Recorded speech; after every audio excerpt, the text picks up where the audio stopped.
All right, guys. Welcome back to the Master and Apprentice podcast or video. How you doing today, Afton? Doing pretty good. How about you? I'm doing pretty great. Today we thought we'd do a fun video regarding the Death Star. A little bit of history. A lot of this information we pulled from the Catalyst book. This is a really fun book.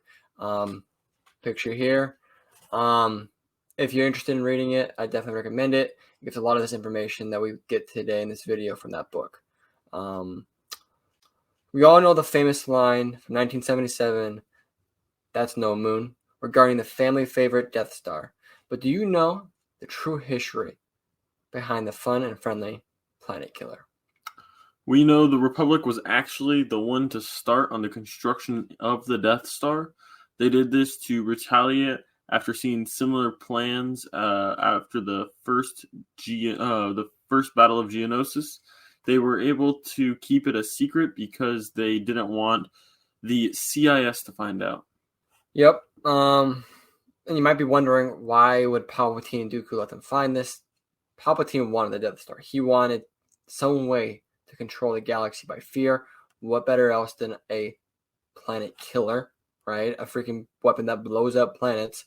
That's the best way to keep people in check. So he wanted them to find it. And by doing this, it kind of scared the Republic into building a Death Star in secrecy, right? They didn't want the CIS to find out about this, because then who knows? Maybe they'll try to stop its construction or whatever, right? They don't even know for sure if the CIS are building one. They just saw a plane, so they're assuming. So it's a very smart and tricky play by Palpatine. So by doing this, he plays into the fear of the Republic building it. Yeah. So as the completion of the Death Star nears, the events of Rogue One play out, where we see the Death Star's weakness ends up in the hands of the rebels. The Death Star's power is shown and is weaponized by Palpatine, not just as he's going to go and destroy every planet, but more of, hey, I can kill any planet at any point in time I want you to. You fall in line.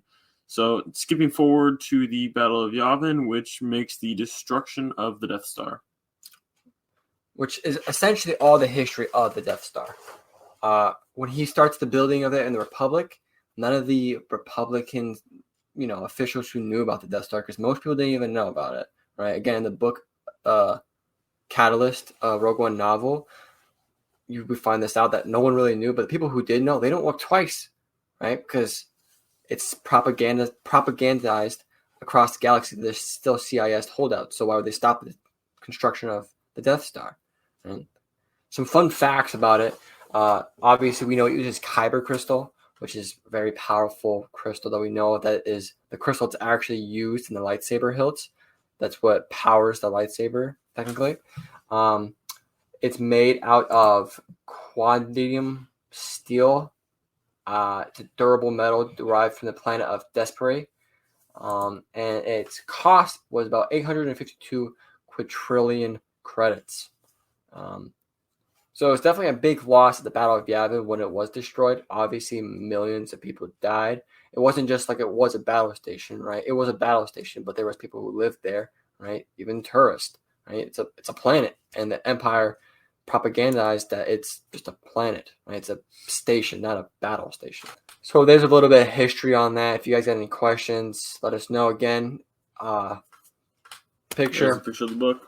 It's really good. It really goes into detail. A lot of the characters from Rogue One, right? General So's dad and Krennic, they had a big part of this, obviously, as we see in the movie, but we get a little bit more good, gory detail into that in this novel.